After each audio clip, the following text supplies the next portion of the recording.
little bit more leather. Mm-hmm. I love it. Okay, thank you guys. Here we go. Quiet, please. Got baby in the house. And let's roll.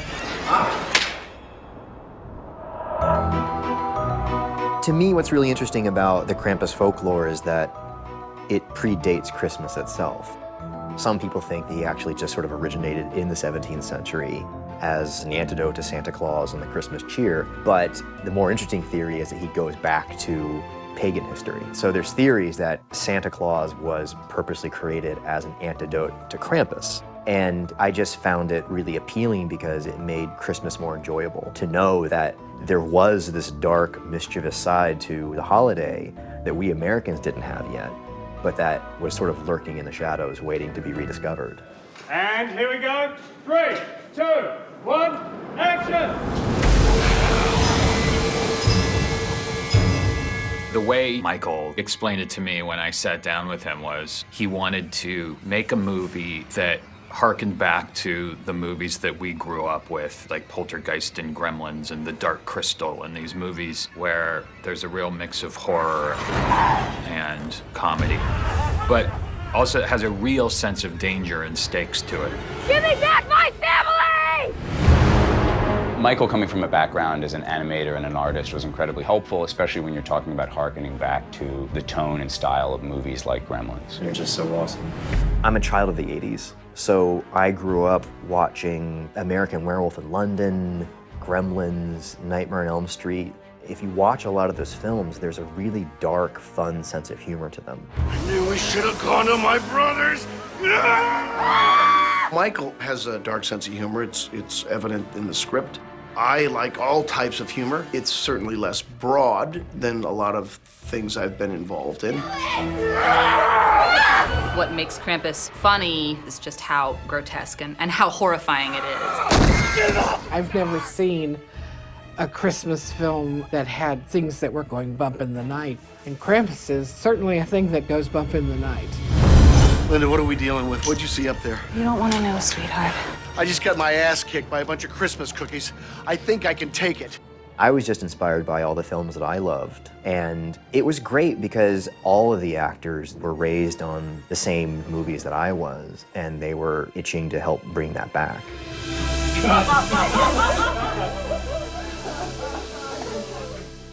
We're fine. You guys, we're all together and it's Christmas. Nothing bad's gonna happen on Christmas, right?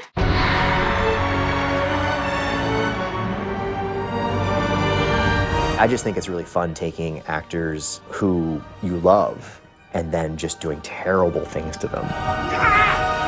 Hey!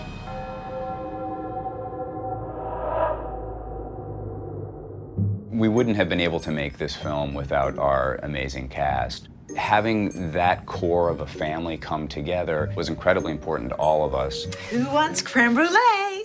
There's this big dinner scene where Michael sets the table for the movie with all of the dysfunction in this family. It was really the beginning of the show, so we were just getting to know each other. And I feel like that all played into the scene. And it was fun because David Koechner and Adam Scott were great at ad-libbing. Your wife is the one that said no gun talk at the table. Are you telling me what my wife is telling me? What's going on? The characters are very well drawn in that we know exactly who Tom is and exactly who Howard is. So it was very easy and fun for Adam and I to spar a little bit. Number one's freedom of speech, and you're trying to limit my speech here at this table. This has nothing to do with freedom of speech. We're at a dinner table. You just learn so much just from watching them. We're a pro-gun control family. It sounds to me like you're a thought control family. How's everyone liking their hens? What are these? Delicious, whatever they are. You know what I think is great is this mac and dog. Oh, surprise, that's the one you brought. We spent so much of the first couple weeks in these huge group scenes with all of the kids and the dog and the baby. When you have that many people on set, it's just chaotic. So the first scene that Tony and I got to do together with just the two of us, I think we both felt like was just such a breath of fresh air to deliver sequential lines with no screaming and scary things or anything else going on. It's been a long time since we had a slumber party. first one asleep gets her hand dipped in water.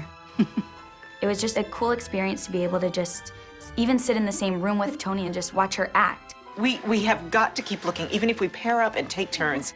I was beyond thrilled to get to work with her.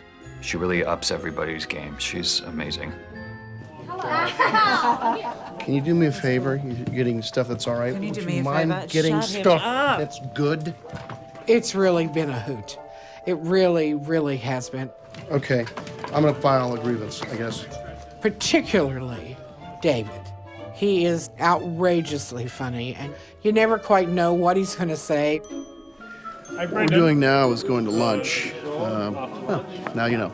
David is a nightmare. I'm kidding. No, he's great. I just got my ass kicked by a bunch of goddamn Christmas cookies. I think I could... Goddamn blanket! Conchita Ferrell. She was my darling because, well, she has the best lines in the film. I suppose those are squirrels, too. Probably playing with their nuts. The most fun is Aunt Dorothy. You're telling me. And MJ, the young star of the film, is funny.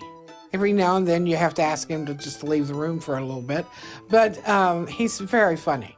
I've sort of taken him on as a dark apprentice.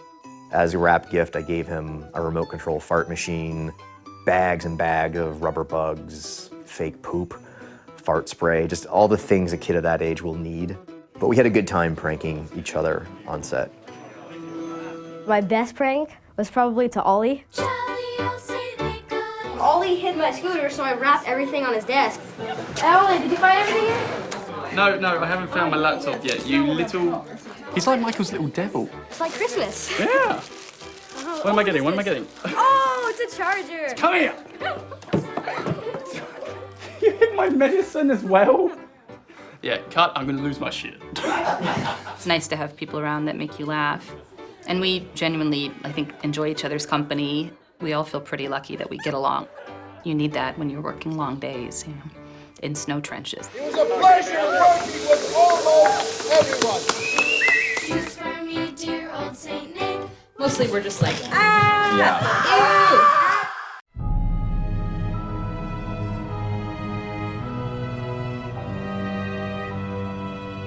Everything that we're doing on this film is really very traditional, old-fashioned physical effects. Simple puppetry techniques, hand-operated, rod-controlled puppetry. It's still someone with their hand in the mouth, Kermit the Frog-wise.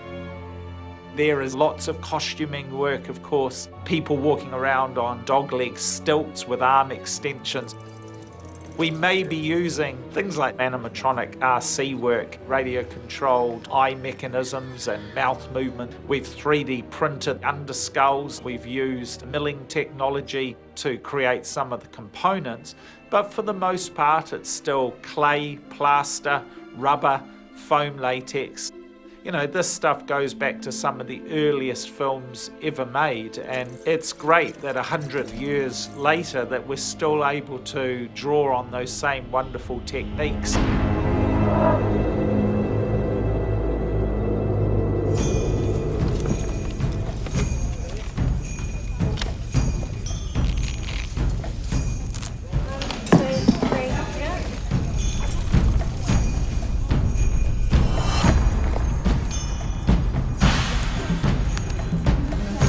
That's how you dress your Krampus. Krampus's suit was a big challenge. It had to look a very specific way. I'm just wondering if there's more. I can add more in here. Yeah. Michael had quite a specific idea in mind. He had a real vision for Krampus. Oh, that's nasty. That's badass. We had a very clear piece of concept art that was sort of the holy grail for us, and we didn't really deviate much from that. Yeah, I'm all about this. Awesome. That angle. Yeah. And the points that were most evident from Michael were the horns, the hood and how it framed the face, the cloak and how it draped in a very sort of fluid, specific way, and the hands. The fingers are designed to accentuate the actor's own finger movement using a set of offset linkages for each finger. So when they're all put in a skin, they look kind of like this.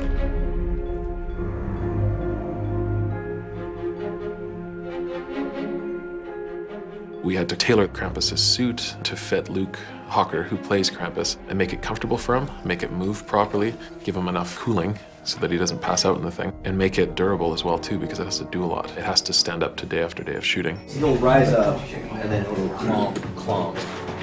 Stand by, thanks. Here we go. Some picture. Here we go. And action.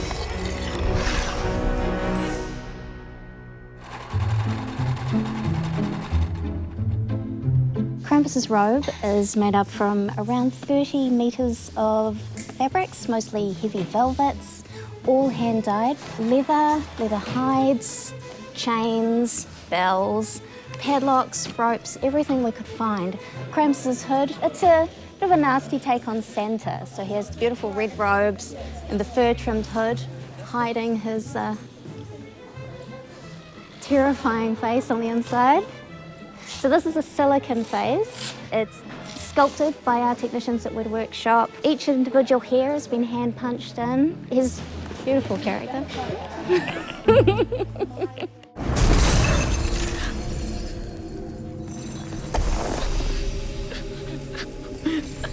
Krampus is quite a large, hefty sort of creature, and as you can see, I'm not the biggest of guys. I'm about 5'8".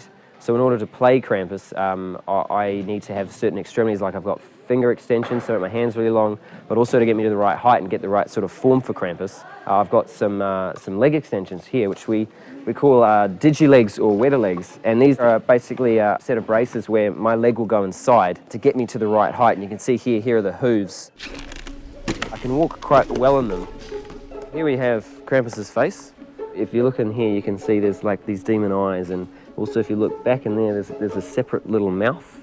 So there's two mouths inside of Krampus's mouth. So he's a demon wearing the face of an old dead man, which is a little bit creepy. You might be thinking, where do I see out of? Well, the answer is back here. This is the back. This is what I look at when I'm puppeteering. There's a handle that I hold in order to move it. It's attached to the suit up here, and this little screen here is a video screen. Just here is a camera, and so that's where I see the whole world out of. Yeah, if you're okay with that, Kate, then...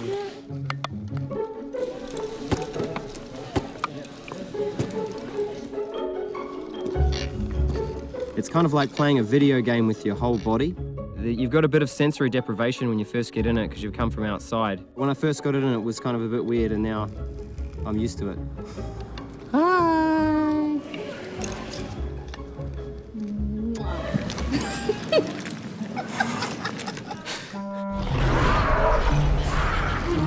The elves were a labor of love from the Weta team. We got to sort of flourish in creating knickknacks and little moments of really refined detail in a very dirty, grungy sort of way. And how do you feel about this Christmas jumper on one of the elves? I was actually about to suggest that. The team enthusiastically embellished them, changed their shape, created all these adornments. The masks were sculpted beautifully by the team at Weta, and they're challenging to see in. Which brings us to the performers. Those elves, man, the people who brought them to life are troopers. Just keep it alive. So you're stabbing with one hand, but you're always in motion, but not spastically. Right at the beginning. That's a very strong challenge. Working in a nice warm set inside of 20 layers of fur, pelts, and leather and fabric, and they're pulling it off, and it looks amazing. It's fun. It's hot. Very hot. Yeah, it's good.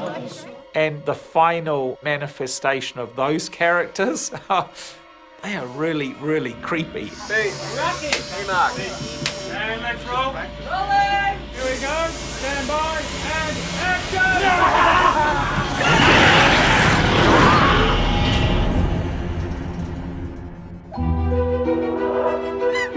For the chair, we used a lot of animatronics too, so a lot of animatronics to control eye blinks and mouth opening and closing. So that's run off a radio-controlled unit. I just want this without having to worry about this business. Yep. So I feel like you just want to jam a stick up her butt and then we have it come down like that. Yeah, for sure. For the cherub, when it attacks Tony up in the attic, even though it'll all be seamlessly edited together as one solid movement, it's so many different working pieces that go into there. Extra 71 golf. Back. Take two. And action. When it unwraps itself, I think we had about 6 puppeteers on set, 2 animatronics people, a person holding the body, 2 people operating arms. And go! And then the wings were unfurling, so that was 3 people. 3, 2, 1, dive! And then as it jumps down, it's simply the same cherub puppet on a boom pole, and that's me flying it down. And then when it hits Tony, it's rigged a different way so the head can be puppeteered, and so on and so forth, as you sort of go through all those little beats.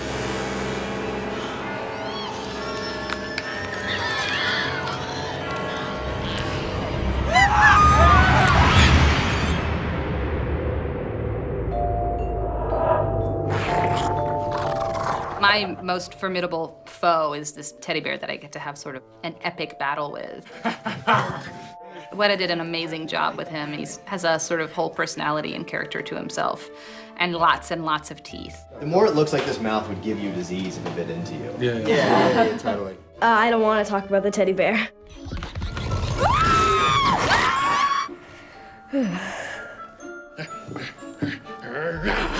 I'd like to think we all had the opportunity to cuddle a teddy bear as a child, never really thinking about the idea that a teddy could grow teeth and rip your jugular out, but that's indeed what this teddy does.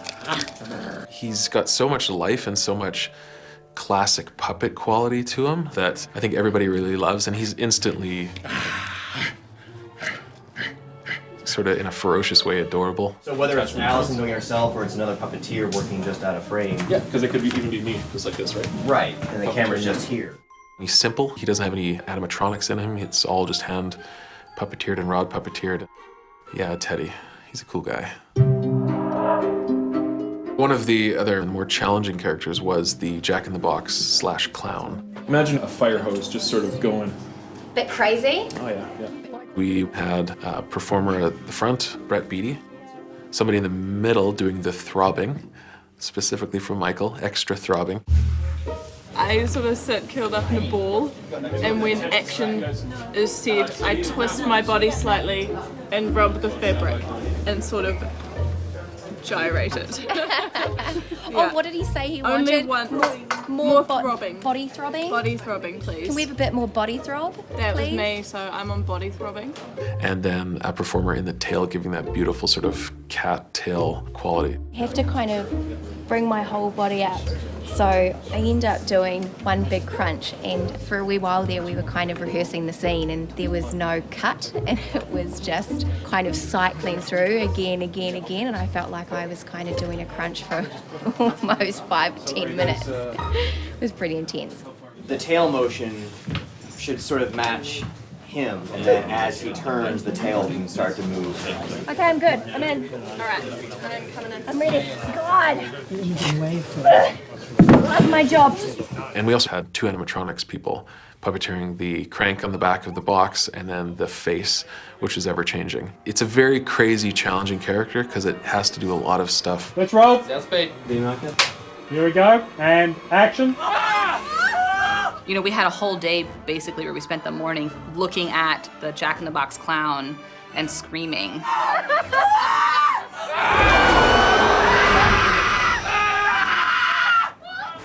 And I don't know that I could have kept it up with such intensity if I didn't actually have this disgusting thing in front of me to look at, you know? Oh, good. I want a day's work. What I find really, really fun is the infectious spirit of Krampus. That once you introduce people to him, they have this wicked smile on their face, and you can see that sort of dark glint. It's like, oh, I get it. So when you saw Weta Workshop artists having fun making twisted toys and teddy bears with claws and teeth, or demonic Jack-in-the-Box characters, and you see that they're into it as much as you are, it feels like the best party in the world.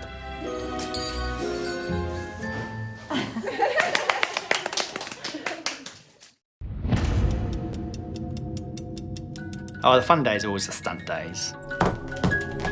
I mean, any time we do a stunt is a fun day for me.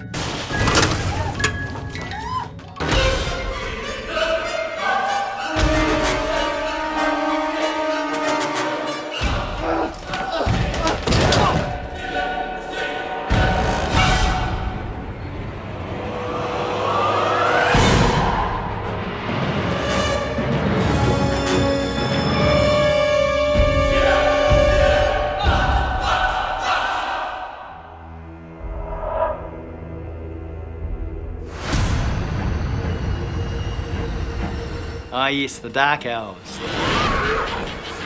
We had to do a window smash. We didn't have too much time to rehearse. We didn't have too many windows to smash, so it was almost like, you know, the one shot, let's do it, you know. Just boom, boom. You got to, and it basically, it's 3, 2, 1, lean right back. Just because of the back. Right. It was a manual, basically demolition ball straight through the window with breakaways and breakaway glass, etc. So we had to do some training and all that and get them up to a level which was acceptable for this movie. 3, 2, 1, action. Yeah! We also did rehearsals with their costumes on and off, and we tried to figure out the best way they could move through that window without hurting themselves or others.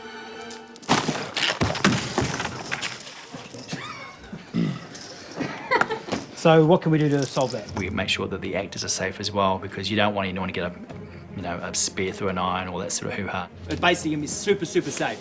Super, super safe. All the way down here. So if you do land on your bum and all that, it's okay. The main thing, what they could do is see straight out, which is fine, but they couldn't see their feet. Not as easy as it looks. They're jumping through windows and jumping over debris and broken furniture, etc. And the poor little elves. You put them in the gloves and a secondary mask, and you give them weaponry, and then you put them on set where they can't sort of move, and all of a sudden it's chaos. But it's a good chaos. Boom! Get it in there, man. Yeah, we're gonna do this. And 3, 2, 1, action! Oh, shit.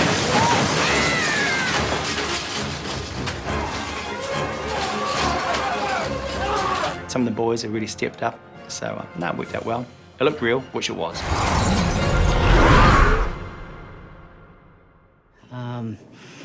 I've done a lot of creature work and prosthetics, but yeah, this is getting up there on the discomfort. The most technical stunt would have to be firing out Aunt Dorothy, a clown, and Howard at the same time through a window. It's just, you can't get that one wrong. So we're using a mechanical ratchet system based on air pressure, etc. So the more pressure, the faster they go. It's all physics and math. It's quite fun. Because he's going to keep on going, you see, so we're going to basically... We had to work the clown ratchet up slowly. It's all about getting the right angles and the right distance. And also, you're going through a small opening. You don't want to be going too hard or too fast because you might slam something into a wall and all that. 3, 2, 1, ho! Yeah, nice. Okay, guys, should we try the ratchet? The other aspect, which was hard, was that we're pulling something that's floppy. You know, it's really long and it's a jack-in-the-box kind of thing. So we had to sort of get the torso through, get the tail through, and also get another body flying on top of it through. We didn't put any actors in this rig, by the way. It was all stunt doubles. We rehearsed with the clown and then brought it to the set and then fired away.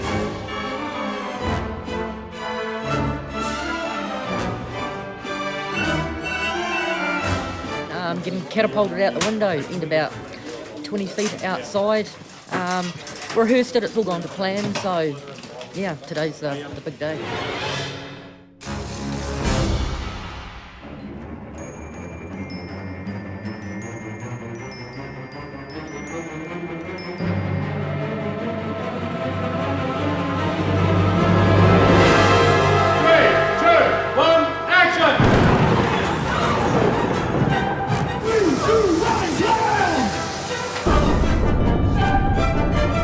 It was a pretty crazy day, but it was still fun. It was a great shot. Oh, great!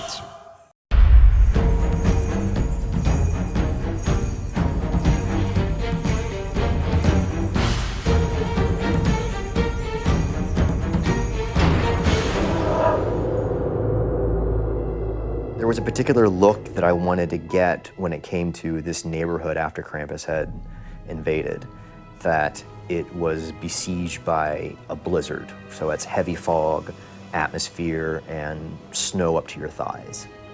We had to create the snowstorms in the family house on set, and we all had to figure out together how to fit that into a soundstage, and using tricks of the camera and tricks of light, how to make it feel like a full-blown, snowed-out, blizzarded neighborhood.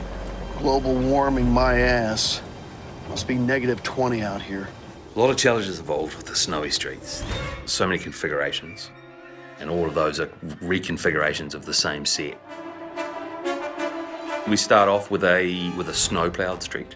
From then on, it's basically deep snow throughout both the street and the surrounding houses and neighbourhood, over in 8 changes that those sets will go through. We've had to scale down buildings and hide them in the mist and create force perspective, I suppose, with trees, smaller trees, going down to even smaller trees, and even using miniatures for foreground elements.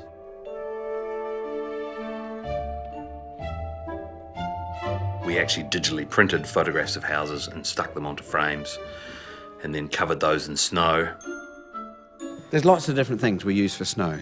In one scene, there might be 4 or 5 products that are used to convince us there'll be different stuff that's falling, which will be foam, like detergent bubbles. We got completely covered, like a nice warm bubble bath.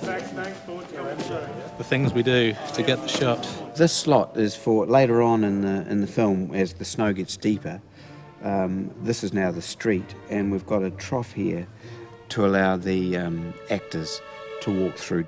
And we're trudging through a very thick, deep soup of snow that was man-made. The physicality of the set certainly helps you capture that, so that helped the overall feeling, certainly as an actor, of what we were up against. It's very cold in this scene.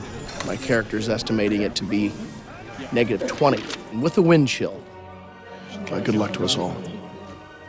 I loved working in the snow. I thought it was really fun. It's exhausting because you're up to your waist in this material that's the stuff they put in diapers. It's this super absorbent rubber. It's hard to walk through. Like, you can't wear shoes in it because it'll suck your shoes off, so we're all barefoot there in the snow. So you can't hear on the way there? I think it was just a combination of the set, having to cry, running. Your adrenaline's going while actually seeing all of these, like, scary houses, so a lot of it's actually real. Like, I was scared.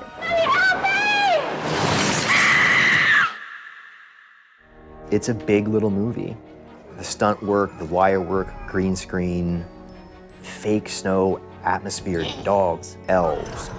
You know, if I could have warned myself about how difficult it would have been, I might not have gone down the path, but, you know, went in with a certain amount of gusto and luck that it all kind of came together. Every time you do a holiday film, it only makes sense that it should get pulled off the DVD shelf and watched every year, that people rediscover it. To be able to join that selection of films would be amazing. That's a wrap.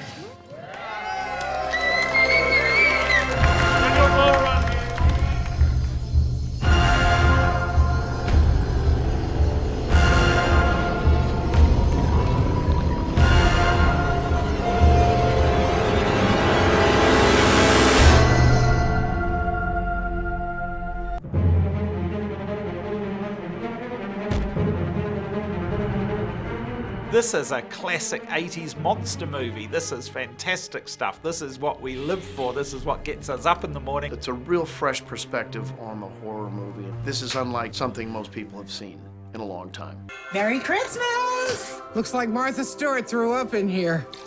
It's gonna be wonderfully scary.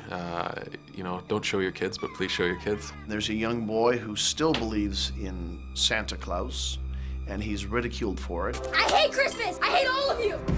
So he makes his own personal, soulful, spiritual decision to stop believing. St. Nicholas is not coming. Instead, a darker spirit, Krampus. This family finds themselves sort of visited by Krampus and his minions, and then sort of tortured for the entirety of the film in mounting and horrible ways.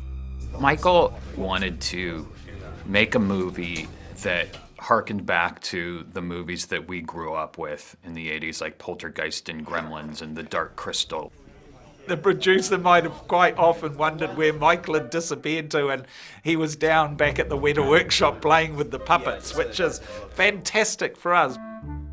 The first thing were all the naughty elves, these evil elves, and they went through quite a transformation in the workshop. It's that careful balance between cute and creepy, and I think it's fun to kind of imagine the backstory, like they used to work for Santa, and then they rebelled and took off with Krampus. But I still feel like some of that whimsy is left in their wardrobe. I mean, even if there were like, you know, like striky socks. The elves are diminutive creatures, but they all look horrifying. And their costumes, they're all richly detailed. The final manifestation of those characters, they are really, really creepy. You're gonna have some debris in your hands, and I want you to go. So what we have is our first mock-up of the robot toy character. The robot we 3D printed and then modified afterwards to make into a puppet. So there was a nice bridge of an old and a modern technology. At one point in the movie, a robot jumps onto a toy robot jumps onto my back with a pair of scissors and starts trying to kill me that way. He took a bit too much damage and some of the wires got crossed, and just as we were putting it together for this sequence, it started smoking. Our lovely animatronics guys, Peter and Roddy, sorted it out in record time. So we're good to go again. My favorite creature by far, actually it's not even my favorite, it's probably my least favorite. It's the one, it's just scary, so I hate it. It's like this angel thing, and like it goes like this, like, and then its tongue just shoots out crazily. This is the general motion that we have thus far. Cherub was a mishmash of sculpted components, purchased things, but we also did a lot of costume work on her as well too, aging that down. You know, it kind of has to feel like a fat old man's body. We know that we can do wire removal, but we want to try to contain everything within the puppet and the puppeteers. Cherub is a character that's got to look left, right, up and down, and the jaw has to open and close, and there's about 8 servos in there that allow all these movements to take place.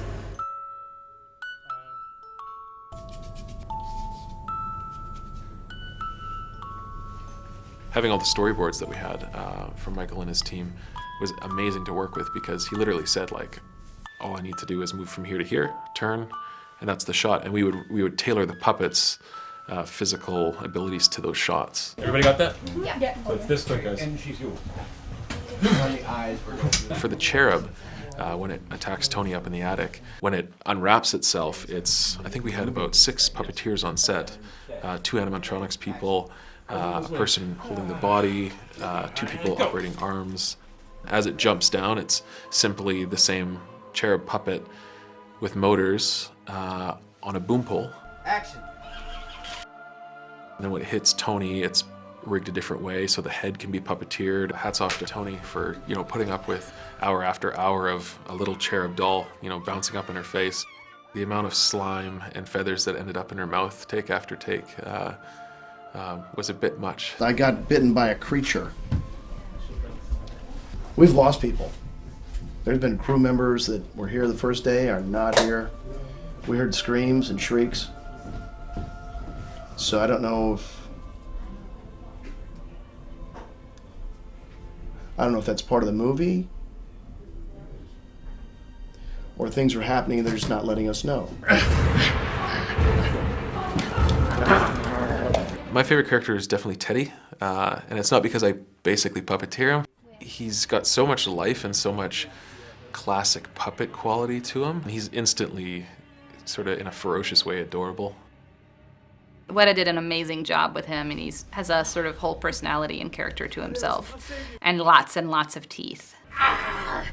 Another bite? You can actually grab me if you like and sort of throttle me. Okay. Hold on to my clothes and thrash me out.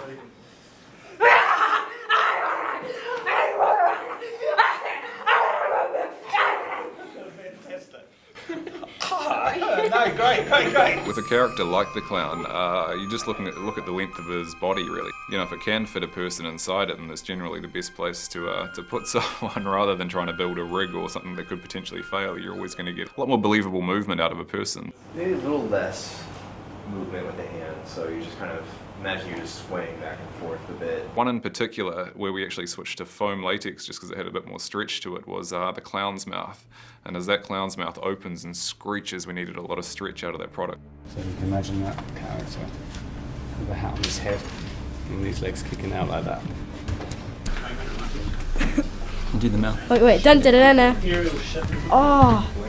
You know, we had a whole day basically where we spent the morning sort of looking at the Jack-in-the-Box clown and screaming. And I don't know that I could have kept it up with such intensity if I didn't actually have this disgusting thing in front of me to look at.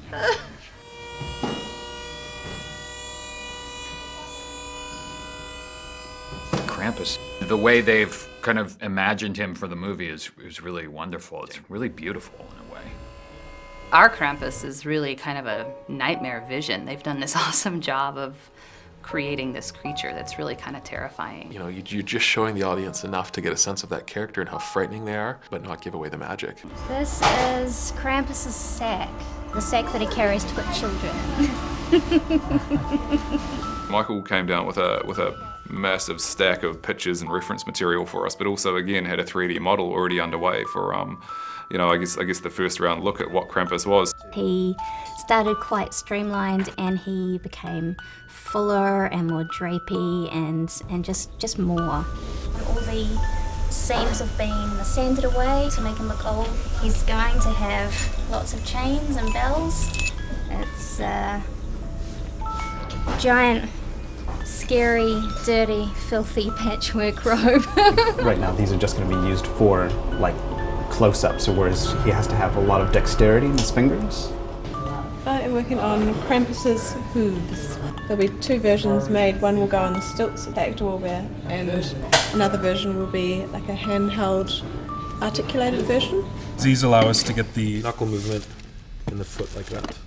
Even though there was a very clear vision and we had a very clear guideline for what we were trying to build, making that work within the confines of a specific performer opens up a whole other can of wax. We built a big rig that went inside the costume. The shoulders are going to stay as these big sort of keels, so they translate nicely through the suit. It just got heavier, and then they got more chains, and then it got heavier and heavier until the point where it reached about 30 kilos or about 70 pounds. And on the legs, with the sensory deprivation as well, not being able to see, your muscles are just burning and you're sweating and you're thinking, am I going to throw up? And then Mike comes in and the smile on his face just says it all. And he's just like, oh, that was so awesome, that was so awesome. Not starting. It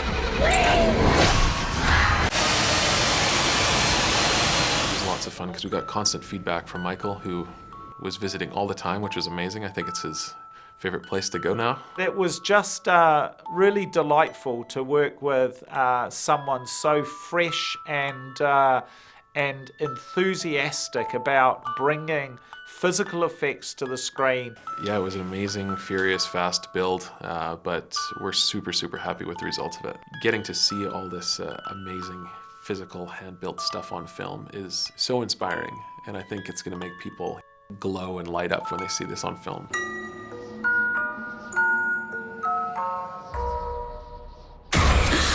Krampus.